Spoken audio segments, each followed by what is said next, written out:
In 2012, the NBA witnessed something almost unbelievable. A roster that looked even more stacked than the Heat's Big Three actually existed. During the 2011-12 season, LeBron James led the Miami Heat back to the NBA Finals for the second straight year. But out west, a youth-driven storm was sweeping through the league. Their playoff run was ruthless. First round, a 4-0 sweep of the defending champion Dallas Mavericks. Second round, a 4-1 gentleman's sweep of the Lakers, led by Kobe Bryant. Western Conference Finals, facing Greg Popovich and the Spurs, they showed no mercy. 4 straight wins. Series over. That team was the Oklahoma City Thunder, led by Kevin Durant. Under head coach Scott Brooks, the Thunder were disciplined, explosive, and fearless. They finished the regular season 47-19, second best record in the league. And talent-wise, they were right there with Miami's Big Three. Kevin Durant, a 3-time scoring champion, was entering his prime. Russell Westbrook, the so-called blue supercar, brought unmatched speed and aggression. James Harden, the reigning 6th man of the year, anchored the second unit. Inside, Serge Ibaka and Kendra Perkins controlled the paint. Before the finals even tipped off, many media outlets and analysts believed the Heat could fall short once again. Game 1 tipped off in Oklahoma City. Miami struck first. Shane Battier and Mario Chalmers rained threes from the perimeter, keeping the score tight. By halftime, the Heat still held a 7-point lead. Then the Thunder's youth erupted. In the third quarter, Westbrook began relentlessly attacking the rim. He went 4 for 7, scored 12 points, and quickly cut into the deficit. In the fourth, Durant took over. The Grim Reaper unsheathed his side. No defender matter. Durant went 6 for 10, dropped 17 points in the fourth, and even Pat Riley looked stunned from the sidelines. The Thunder won by 11, taking Game 1 and firing the first shot. Game 2 brought a major change. Chris Bosh, previously sidelined, returned to the starting lineup. From the opening tip, Miami's fast breaks overwhelmed Oklahoma City. Perkins couldn't get back in time. After a soaring Wade dunk, the Heat led by 11 points in under 6 minutes. Once again, Durant and Westbrook clawed back in the second half. With 47.8 seconds left, the Thunder cut the lead to 5. Then came a critical moment.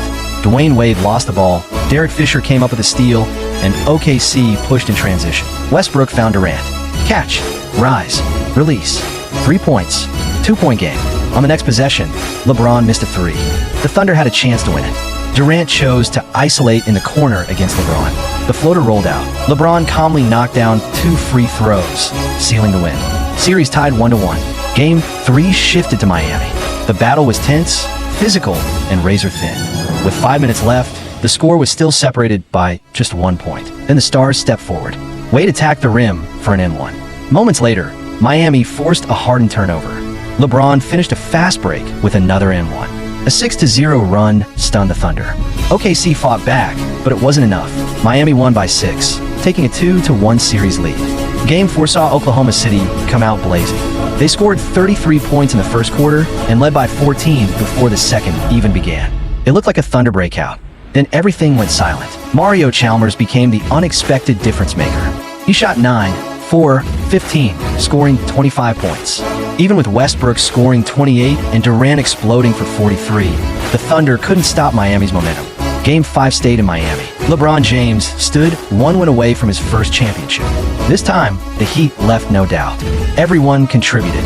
6 players scored in double figures. Westbrook, coming off a huge Game 4, struggled badly. 4 for 20, just 19 points. Durant scored 32, but it wasn't enough. The Heat closed the series 4-1, a gentleman's sweep. And at long last, LeBron James lifted the first NBA championship of his career. History had been rewritten, and the next season, LeBron was only getting started. Which season represents LeBron James at his absolute peak? The 2013 campaign deserves to be at the center of that debate, because that year LeBron played a brand of basketball that felt untouchable. The media had a saying for it. Who on earth can stop LeBron James? After winning his first NBA championship in 2012, LeBron came back even sharper. His post-up game in the low block looked effortless, refined, and confident. His efficiency surged. Field goal percentage jumping from 53.1% a year before to 56.5%. His three-point shooting also climbed to 40.6%. By February 2013, LeBron and the Miami Heat ripped through the league with a historic 27-game winning streak. Across the regular season, LeBron averaged 26.8 points, 7.3 assists, and 8.0 rebounds, an all-around stat line built on dominance, intelligence, and control. He earned All-NBA First Team and All-Defensive First Team honors again. In the MVP race, he fell one vote short of a unanimous selection. With LeBron evolving into the most complete version of himself, Miami finished 66-16, the best record in the NBA. Their mission was clear: repeat as champions. Miami's core title roster remained intact, but the front office added targeted firepower, signing Ray Allen in free agency and acquiring Rashard Lewis via trade. The postseason opened with a statement. Miami faced the number 8 seed Milwaukee Bucks in round 1, and LeBron showed no mercy. For games, for wins, Heat swept the series 4-0. Round 2 brought the Chicago Bulls, but Chicago was already wounded. Derrick Rose was sidelined for the season. Luol Deng, who had averaged 16.5 points in the regular year, also missed the playoffs due to injury. Jimmy Butler, in just his second season, was still developing his game. Carlos Boozer and Nate Robinson fought hard, but the Heat advanced 4-1, punching their ticket back to the Eastern Conference Finals. There, Miami met the Indiana Pacers, Miami's toughest test yet.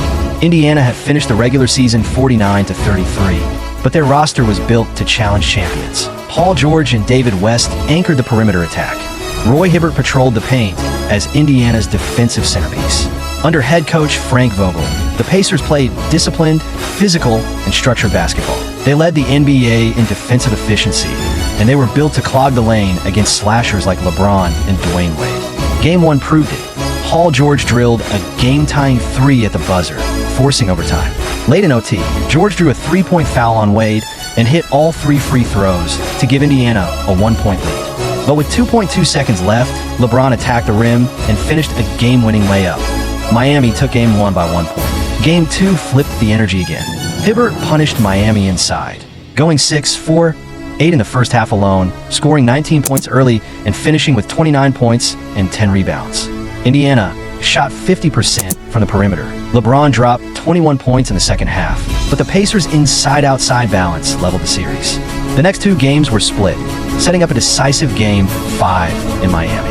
The swing game, the moment everything tilts. That's when LeBron exploded. 10 shots, 7 makes, 16 points in the third quarter alone. Indiana scored only 13 points as a team in that same frame. Miami won the game by 11 points, grabbing control of the series again. Game 6 was supposed to be the finale. Instead, Indiana turned it into a collision course. The Pacers dominated the glass, 53 rebounds, 20 more than Miami. They strangled the Heat's offense. Wade shot 3 for 11. Bosh went 1 for 8. Miami hit only 36.1% of their shots as a team.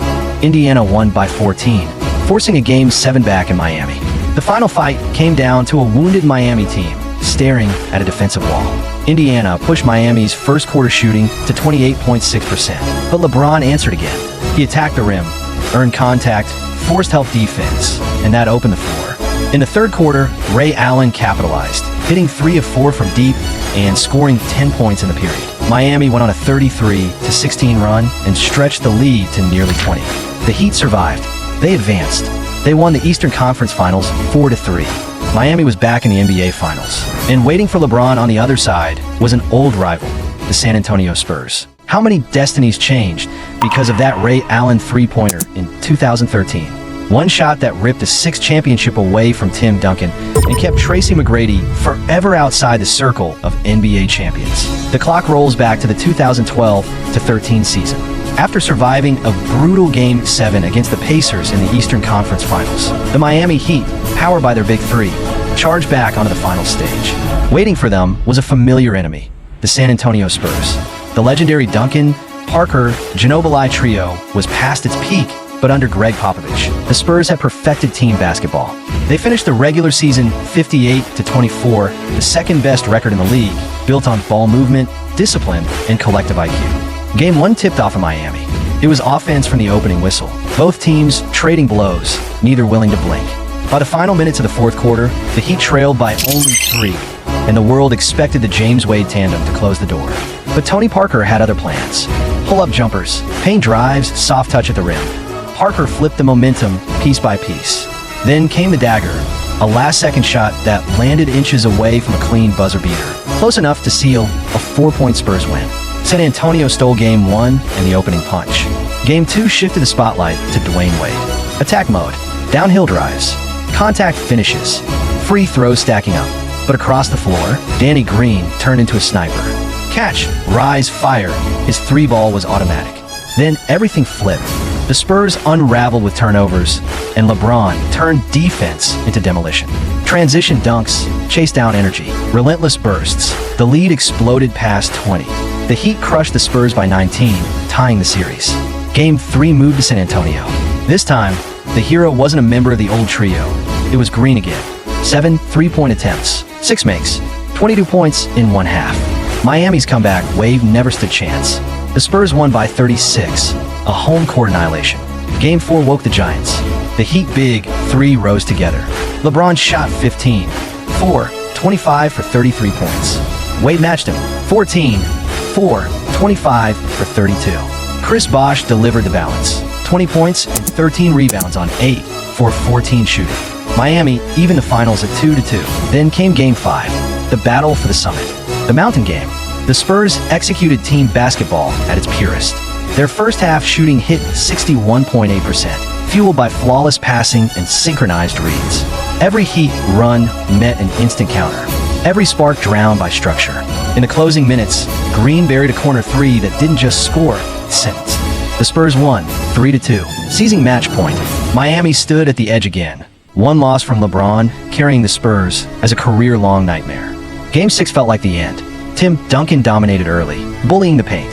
Kawhi Leonard, just in his second season, brought violence above the rim, including a soaring dunk over the defense that ignited the arena. The Spurs built a late 5-point lead after clutch free throws by Ginobili. With 28.2 seconds left, the comeback odds read impossible. But LeBron refused surrender. Missed 3. Rebound. Another 3. This time, nothing but net. The lead dropped to 3. Miami fouled Leonard. 1 make, 1 miss, 1 final chance. LeBron launched again from nearly the same spot. The rim rejected it. Bosh climbed for the rebound, twisting in midair to deliver the pass of survival. Right to Ray Allen on the way. No derribe. Know what he said? Just rhythm, release, and history. Allen fired over Parker. The net snapped. Tie game. Overtime.